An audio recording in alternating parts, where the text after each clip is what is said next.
அதிமுக கூட்டணிக்கு ஆதரவாக செயல்படும் பிரேமலதா அதிர்ச்சியிலே ஸ்டாலின், மகிழ்ச்சியில் எடப்பாடி பழனிசாமி. நண்பர்களே, அதிமுக தொண்டர்களாக இருந்தீங்க அப்படின்னா மறக்காம நம்ம சேனலை சப்ஸ்கிரைப் பண்ணிட்டு இந்த வீடியோக்கு ஒரு லைக் பண்ணிருங்க.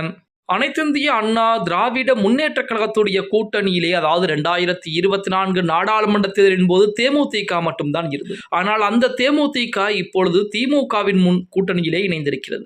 அதற்கு முன்பு வரைக்கும் ஸ்டாலினை நமது பிரேமலதா அவர்கள் என்ன பேச்சு எல்லாம் பேசினார்கள். அதாவது ஸ்டாலினால் ஒழுங்காக கூட நடக்க முடியாது, அதன் காரணமாகத்தான் அவருடைய பேண்ட் பாக்கெட்டிலே 2 கைகளை வைத்துக் கொண்டு நடக்கிறார், தாங்கி பிடித்துக் கொண்டு நடக்கிறார் என விமர்சனங்கள் எல்லாம் முன்வைத்திருந்தாங்க. ஆனால் இறுதியிலே அதிமுகவா திமுகவா என நமது பிரேமலதா மாறி மாறி பேசிக் கொண்டிருக்கூடிய அந்த வேளையிலே அதிமுகவால் மாநிலங்களவை தொகுதி எம்பி சீட் தர முடியாது என தெரிந்தவுடனே நேரடியாக திமுகவின் காலிலே விழுந்து விட்டார். திமுகவும் தேமுதிகவிற்கு 10 தொகுதிகளை ஒதுக்கி கொடுத்திருக்கிறது.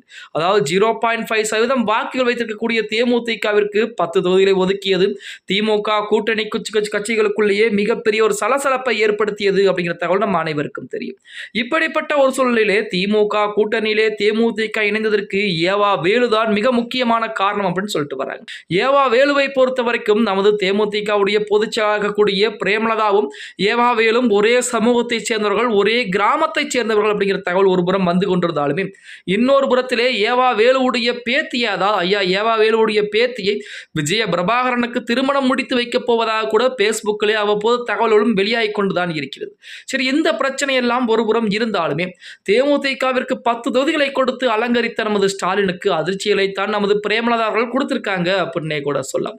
அதாவது சமீபத்தில் ஒரு மேடையிலே பார்த்தீங்க அப்படின்னா, அதாவது ஸ்டாலின் மட்டுமல்ல, இருக்கக்கூடிய முக்கியமான தலைவர்கள் புறம் அமர்ந்திருக்கக்கூடிய அந்த மேடையிலே பிரேமலதா அவர்கள் பேச ஆரம்பிக்கிறாங்க.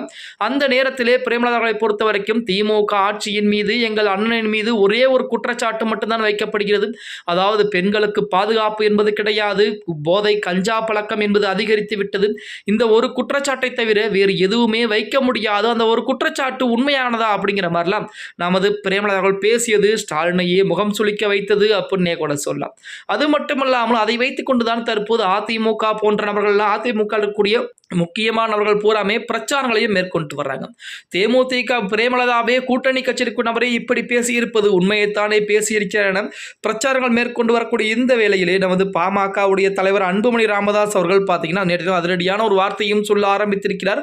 நமது பிரேமலதா அவர்கள் அதிமுக கூட்டணியிலே இல்லை என்றாலும் அதிமுகவிற்கு ஆதரவாகத்தான் வாக்குகளை சேகரித்துக் கொண்டிருக்கிறார். திமுக கூட்டணியிலே இருந்து கொண்டு அதிமுகவிற்கு ஆதரவாக வாக்குகளை சேகரித்துக் கொண்டிருக்கிறார் என சொல்லி நமது பாமக தலைவர் அன்புமணி ராமதாஸ் அவர்கள் சொல்லிக் கொண்டிருக்கிறார்.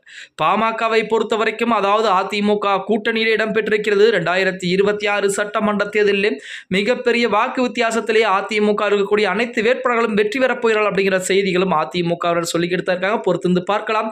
ஓகே கைஸ், வீடியோ பிடிச்சிருந்தா மறக்காம லைக் பண்ணுங்க. அப்படி நம்ம போடக்கூடிய வீடியோ பத்தின கருத்துக்களை கீழே மறக்காம கமெண்ட் பாக்ஸ்ல பதிவு நண்பா.